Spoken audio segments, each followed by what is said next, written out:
తెలంగాణ రాష్ట్ర ప్రజలందరికీ నమస్తే, గుడ్ మార్నింగ్, శుభోదయం. ఈరోజు మన సత్యమేవ జయతే తెలుగు దినపత్రికలోని మెయిన్ పేజ్ అండ్ వార్తా విశేషాలు చూద్దాం. సో దయచేసి అందరూ ఆ వీడియో లింక్ ని సోషల్ మీడియా గ్రూప్స్ లో షేర్ చేయవలసిందిగా కోరుతా ఉన్నాం.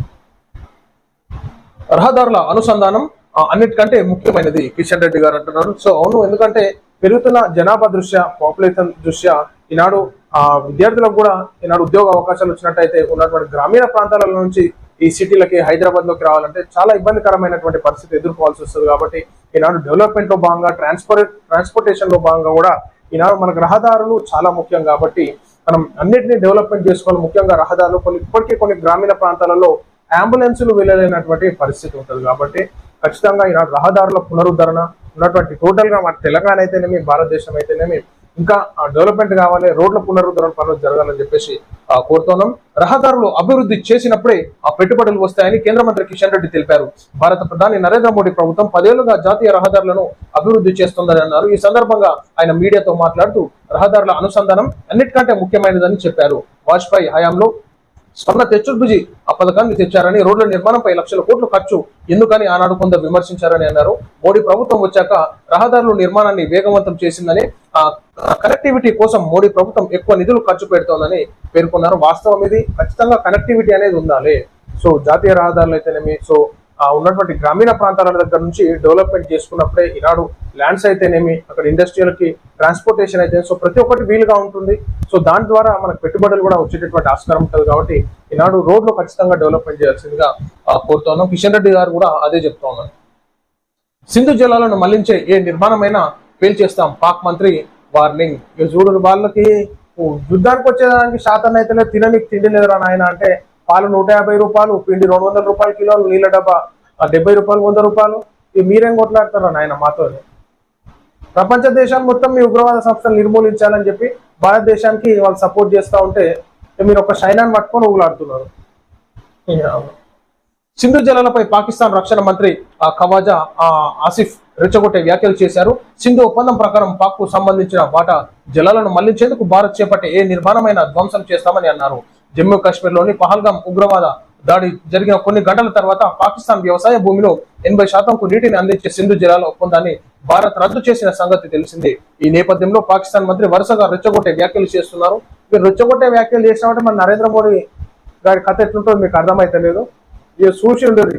మీరు ఏమనుకుంటారు, రెచ్చగొట్టినట్టు మాట్లాడితే ఇది చేస్తారు, నీళ్ళు ఇచ్చి పెడతారు అనుకుంటారు. కానీ మీకు గుణపాఠం చెప్పనీకే మంచి ప్రోగ్రామ్ ఉంది, జర రావురి. ఐటీ ఎగుమతులు బల ఇన్ఫర్మేషన్ టెక్నాలజీ రంగానికి తెలంగాణ ప్రభుత్వం అత్యంత ప్రాధాన్యత ఇస్తోంది. ఆ ప్రభుత్వం కల్పించిన రాయితీలు, మెరుగుపరిచిన మౌలిక సదుపాయాల కారణంగా పెద్ద ఎత్తున ఐటీ కంపెనీలు హైదరాబాద్ లో పెట్టుబడులు పెట్టేందుకు ముందుకు వస్తున్నాయి. దేశంలో ఐటీ పరిశ్రమల స్థాపనకు, ఐటీ వ్యాపార విస్తరణకు హైదరాబాద్ కేర్ ఆఫ్ అడ్రస్ గా మారింది. దేశంలోని ఇతర రాష్ట్రాల్లో అనుకూల వాతావరణం వల్ల విసిగిపోయిన ఐటీ పరిశ్రమల యజమానులు తమ తదుపరి విస్తరణ కార్యక్రమాలకు హైదరాబాద్ అనువైనదిగా ఎంచుకుంటున్నారు. ఫలితంగా తెలంగాణ రాష్ట్రంలో ఐటీ ఎగుమతులు రెట్టింపయ్యాయన్నట్టు వాస్తవానికి నాడు హైదరాబాదు ఎంతో మంది ఇన్వెస్టర్లకి ఈనాడు జీవం ఇస్తా ఉంది, వాళ్ళకి సపోర్ట్ చేస్తూ ఉన్నది. సో ఈనాడు హైదరాబాద్ డెవలప్మెంట్ లో ముందుకు వెళ్తా ఉంది. కాబట్టి ఖచ్చితంగా ఇన్వెస్టర్లు, కంపెనీ ఓనర్స్ కానీ ఎవరున్నా కానీ ముందుకు వచ్చి హైదరాబాద్ లో కంపెనీల పైన, ఐటీ కంపెనీస్ పైన ఇన్వెస్ట్ చేయడానికి ఆసక్తి చూపుతా ఉన్నారు. ఎందుకంటే అన్ని వసతులు హైదరాబాద్ లో ఉన్నాయి. వేరే ఎన్నో స్టేటు ప్రజలకి ఇక్కడ జీవనం సాగించడానికి ఆస్కారం ఉంటుంది, వీలుగా ఉంటుంది. కానీ మనం హైదరాబాద్ లో ఇక్కడ తెలంగాణ ఉన్నలో వేరే స్టేట్ లో బతకలేము, కానీ వేరే స్టేట్ వాళ్ళు ఇక్కడ వచ్చి బతికేటటువంటి ఛాన్స్ ఉంటుంది.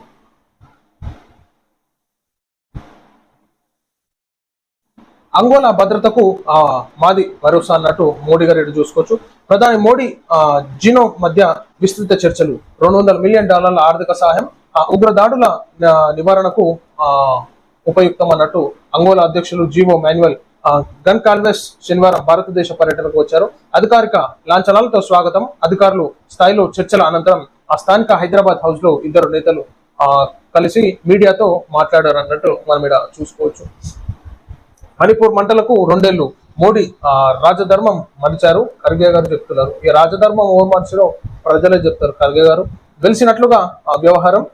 ఈ మధ్య కాలంలో విదేశీ పర్యటనలు అన్నట్టు చెప్తున్నారు. విదేశీ పర్యటనలు కాదు, ఇతర దేశ ప్రధానులు కూడా నరేంద్ర మోడీ గారు వచ్చి కలుసుంటారు ఖర్గే గారు. ఎందుకంటే దీనిలో చాలా చర్చలు జరిగేటటువంటి ఆస్కారం ఉంది. డెవలప్మెంట్ లో భాగంగా ప్రతి దాంట్లో కులగికి మట పెడదామంటే అది కరెక్ట్ కాదు.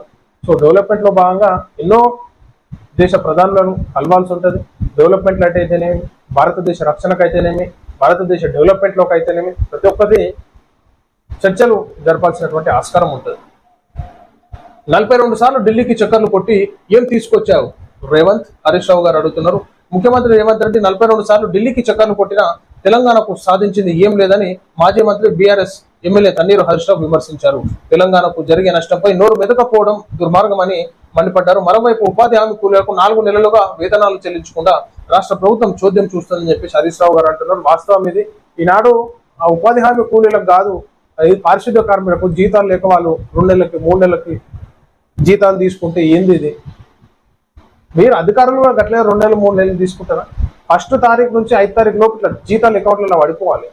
కానీ ఇక్కడ గ్రామాలను పరిశుభ్రంగా ఉంచేటోళ్ళు, సిటీని పరిశుభ్రంగా ఉంచేటటువంటి పారిశుద్ధ్య కార్మికులు, వీళ్ళకి మాత్రం జీతాలు పడాయి అన్నమాట. ఇందిరమ్మ ఇళ్ల పురోగతి పరిశీలనకు కృత్రిమ మీద ఎక్కడ అవినీతి జరిగినా సహించం, పనులు పూర్తి కాకుండా నేను చెప్పిన బిల్లులు చెల్లించవద్దు. ఇందిరమ్మ ఇళ్ల అవకతవకలపై టోల్ ఫ్రీ నెంబర్ మంత్రి పొంగులేటి శ్రీనివాసరెడ్డి అన్నట్టు మనం చూసుకోవచ్చు. ఇందిరమ్మ ఇళ్ల పురోగతి పరిశీలన కృత్రిమ మేధతోనే అంట.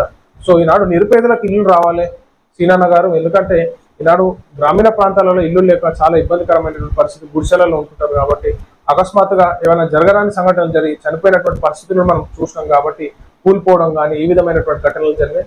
సో ఖచ్చితంగా నిరుపేదలైనటువంటి వారికి కేటాయిస్తే వాళ్ళు మర్చిపోలేనటువంటి వాళ్ళ జీవితకాలం గుర్తుపెట్టుకుంటారు. అదొకటి యాది పెట్టుకోరు.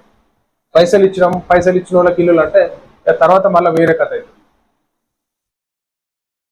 నేడు దేశవ్యాప్తంగా నీట్ యూజీ పరీక్ష రాష్ట్రంలో 190 కేంద్రాలలో పరీక్ష నిర్వహణ. మధ్యాహ్నం 2 నుంచి సాయంత్రం 5 వరకు, ఉదయం 11 గంటల నుంచే పరీక్ష కేంద్రాల్లోకి అనుమతి.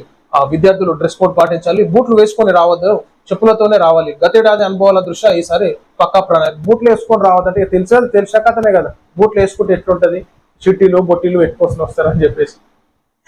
ఫోన్లు కొంతమంది సీక్రెట్ గా టెక్నాలజీని యూజ్ చేస్తారనమాట. విద్యార్థులు చాలా హైఫై అయిపోయినారు. ఏదన్నా జరగడానికి జరుగుతుంది అని చెప్పేసి ఈనాడు బూట్లు వేసుకొని రావాలి, చెప్పులు వేసుకొని రావాలి. చిన్నప్పుడు ఉంటాయి కదా తెలివితేటలు ప్రదర్శిస్తూ ఉంటారు అనమాట కొంతమంది, ఎట్లా రాయాలి, ఎట్లా నక్కలు కొట్టాలి. సరే, ఇక ఎవరన్నా నీట్ యూజీ పరీక్షకు వెళ్ళేటటువంటి విద్యార్థులు మంచిగా చదువుకొని వెళ్ళండి, పాస్ కావాలని చెప్పేసి కోరుతాం. ఫెయిల్ అయినా సరే మళ్ళీ మీరు చదువుకొని మంచిగా ప్రిపేర్ అయ్యి ఎగ్జామ్కి వెళ్ళండి. కానీ ఈనాడు ఫెయిల్ అయినా అని చెప్పేసి ఆత్మహత్యలు చేసుకోవడం బంద్ చేసేది. సో ఇది ప్రజలారా మనం చూస్తున్నాం. ఈరోజు మన సత్యమేవ జయతే తెలుగు దినపత్రికలోని మెయిన్ పేజ్ అండ్ వార్తా విశేషాలు. అందరికీ నమస్తే.